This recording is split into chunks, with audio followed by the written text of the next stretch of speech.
What is going on, guys? Grave here. Today I'd like to give you a loadout for the AK-205. This is by far the most accurate weapon in the game, and in a lot of people's opinions, one of the best weapons in the game. Before I get into the attachments, let's look at some of the weapon stats. You're looking at a gun that has a 737 meters per second bullet velocity, a magazine size of 30, an ADS time of 200 milliseconds. Rounds per minute is 720. Your reload speed is 2.48 seconds, and your headshot multiplier is 1.34.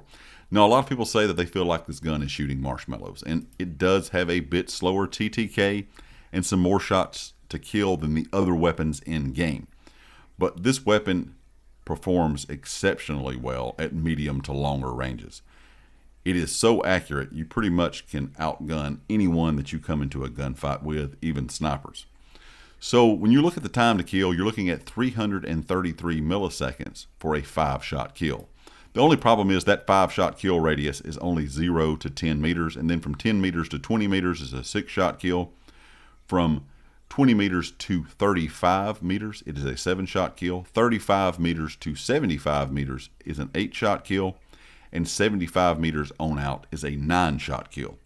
So it does take a bit more bullets to kill someone at a medium to longer range, but the accuracy of the weapon makes it very, very easy to do. When it comes to the attachments, this is where it's going to kind of depend on what you want to use, what you have allocated point-wise. I have been using the thermal scope. The thermal scopes in this game are insane if you have not used one. I'm assuming, and I would figure, that they're going to get nerfed or changed at some point. They're going to do something to them because they are so good. You can see the slightest little part of an enemy sticking out from any cover if they're not completely covered up. It is really, really good. And on low visibility maps, I usually go with the thermal sight. Then I will go with the standard suppressor. Now, if you're not a fan of suppressors, you can go with the compensated brake, as you can see over there to the right. The hip fire, the precision, and the control are even better with this. But I'm sure you have realized in game that a lot of people are starting to use suppressors now that they are getting to levels where they can unlock them. The suppressor is a bit better just for keeping you off the minimap. If you're not using a suppressor, you're pretty much 3D spotting yourself. Every time you fire the weapon, you're going to show up on the minimap. So that's why you're seeing more and more suppressors in game. You can use any suppressor that you prefer to use.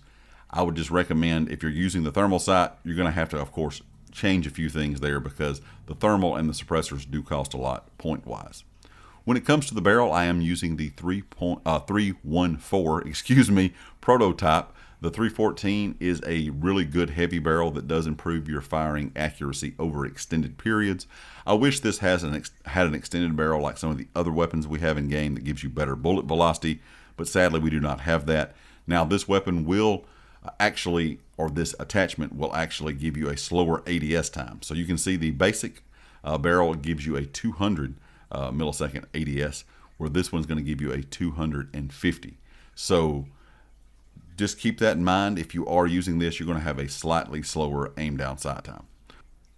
Now, when it comes to the grip, I'm using the ribbed vertical. If you're not using a thermal sight and you have the points, I would highly recommend the stippled stubby. This is going to give you significantly reduced recoil and enables a slightly faster transition to aim down sight at the cost of 80 accuracy while moving. And we all know in Battlefield, you're not supposed to be moving while firing, especially at longer to mid to longer ranges. So if you're standing still tap firing, this grip here absolutely has no downside whatsoever, and it is really, really good on any weapon in game, but it is insane here on the AK-205. So if you're not using that thermal, I would recommend using that stubby grip. When it comes to the magazine, I'm using the 36 round mag. Once again, if you're using different attachments that cost less, you can go up to the 45 round if you prefer, or even the 50. Ammunition, I'm just using the standard ammo. Now we're going to go to the firing range. I will swap out the thermal. I'll let you see. The thermal is weird if you've used one in the firing range. It actually does not give you the white silhouette image that it does in game for enemies for whatever reason. So I'm going to swap that out so you can see kind of how this weapon fires with these attachments. So let's go here and put the 1.75 on. We will go back to the firing range. If we go over here to the door, you can see that just holding the trigger down, not even really controlling my recoil of the weapon, is really, really good. It's still not a crazy pattern, no insane recoil or anything like that. But if you sit here and actually tap fire the weapon, you can get this recoil pattern even tighter. And you can see it's pretty much just a small circle at that point. That is why this weapon at long ranges is extremely accurate when you tap fire. You can get people off head glitches, snipers off head glitches, LMG users maybe posted up on cover. You can take them out extremely fast because of the accuracy of the gun. The only disadvantage is going to be here at close range with that slow or slower time to kill compared to some of the other weapons in game.